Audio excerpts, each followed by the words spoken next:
BJP के हिंदुत्व पर एक और चोट। जहां जहां हिंदुओं की आस्था का है बड़ा कनेक्शन, वहां वहां अब बीजेपी को मिलने लगी हार। अयोध्या से लेकर भगवान राम के हर बात पर बीजेपी को लगा झटका। अब भगवान राम जिनके हैं अंश, उन्हीं नारायण भगवान विष्णु ने बीजेपी की राजनीति को जबरदस्त तरीके से पटका। अयोध्या के बाद बद्रीनाथ भी हार गई बीजेपी। जिस वजह से अयोध्या के लोगों ने बीजेपी को दी मात, उसी वजह के खिलाफ जाकर बद्रीनाथ में लोगों ने कांग्रेस का दिया साथ।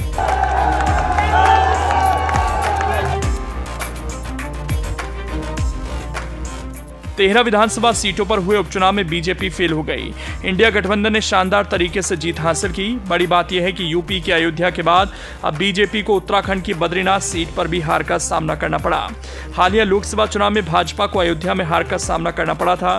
भगवान राम की जन्मस्थली पर भाजपा की हार के बारे में किसी ने कल्पना भी नहीं की थी। सिर्फ इतना ही नहीं, अयोध्या से सटे बस्ती के साथ राम वनगमन पथ पर आने वाले प्रयागराज, चित्रकूट, नासिक और रामेश्वरम की सीटें भी उसे गंवानी पड़ी।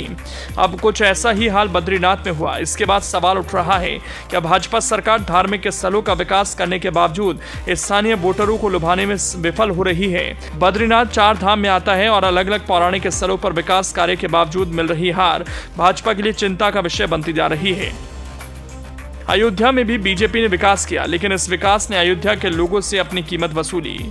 माना जा रहा है अयोध्या को पर्यटन की दृष्टि से बेहद ही आकर्षक बनाने के लिए वहां मौजूद जिंदगियों को बेबस किया गया। कई दुकानों को तोड़ा गया, औने पौने मुआवजे दिए गए, जिसके बाद अयोध्या के लोगों ने बीजेपी को सबक सिखाने की ठान ली। लोकसभा चुनाव में बीजेपी के उम्मीदवार को जबरदस्त तरीके से हराने में अखिलेश के अवधेश पासी का साथ दिया। अब ऐसा ही बद्रीनाथ में हुआ। कुछ महीने पहले बद्रीनाथ में पुजारी और स्थानीय लोगों ने जमकर विरोध प्रदर्शन किया था। पंडा समुदाय भी इस विरोध प्रदर्शन में शामिल रहा। प्रदर्शन कर रहे लोगों का कहना था कि यहाँ पर वीआईपी दर्शन की सुविधा से आम दर्शनार्थियों को काफी परेशानी हो रही है।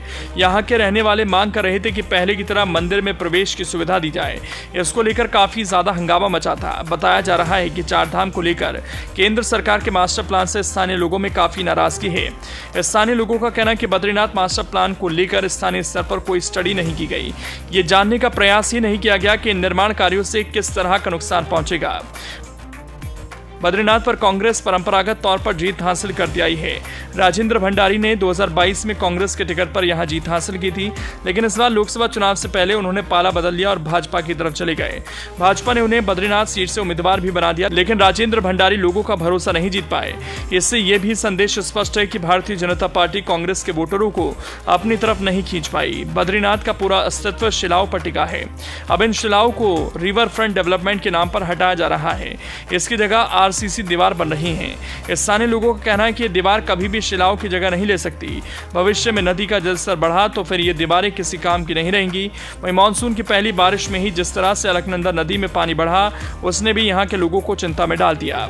बद्रीनाथ के स्थानीय निवासियों का दावा है कि अब से पहले कभी भी उन्होंने अलकनंदा नदी में ऐसी बाढ़ नहीं देखी थी। लोगों को कहना है कि इस बाढ़ की वजह यहाँ पर हो रहा निर्माण कार्य है।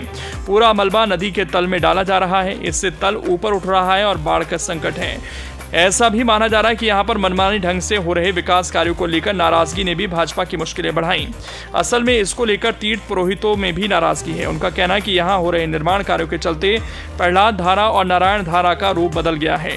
पारंपरिक रूप से इन धाराओं से ही रावल जी का पट्टाभिषेक होता है। इसके अलावा लोगों में अपने घरों और जगहों के पर्याप्त मुआवजे को लेकर भी गुस्सा है। अब बद्रीनाथ के नतीजे बताते हैं कि ये सारी बातें चुनाव में भाजपा के खिलाफ चली गई। भाजपा की अगली परीक्षा केदारनाथ में हो सकती है। यहां पर विधायक रही भाजपा की शैली रानी का हाल ही में निधन हुआ। कुछ वक्त बाद यहां पर भी उपचुनाव का ऐलान होगा। अयोध्या, बद्रीनाथ जैसे तीर्थ स्थलों पर स्थानीय लोगों की नाराजगी ने भाजपा का जो हाल किया, उसने पार्टी नेतृत्व के माथे पर बल तो ला ही दिया है। बता दें कि केदारनाथ में भी लोगों में कम नाराजगी नहीं है। हाल ही में उत्तराखंड के मुख्यमंत्री पुष्कर सिंह धामी ने दिल्ली के बुराड़ी में केदारनाथ धाम के प्रतीकात्मक मंदिर का भूमि पूजन और शिलान्यास किया। इसके बाद से उत्तराखंड में संतों के साथ स्थानीय लोगों में नाराजगी है। केदार घाटी की जनता में भी आक्रोश है। चारों धामों के तीर्थ पुरोहितों ने कहा कि चारों धामों के दर्शन दिल्ली में करवाए जाएंगे। तीर्थ पुरोहितों ने इसे सनातन धर्म के साथ ही संस्कृति का अपमान बताया।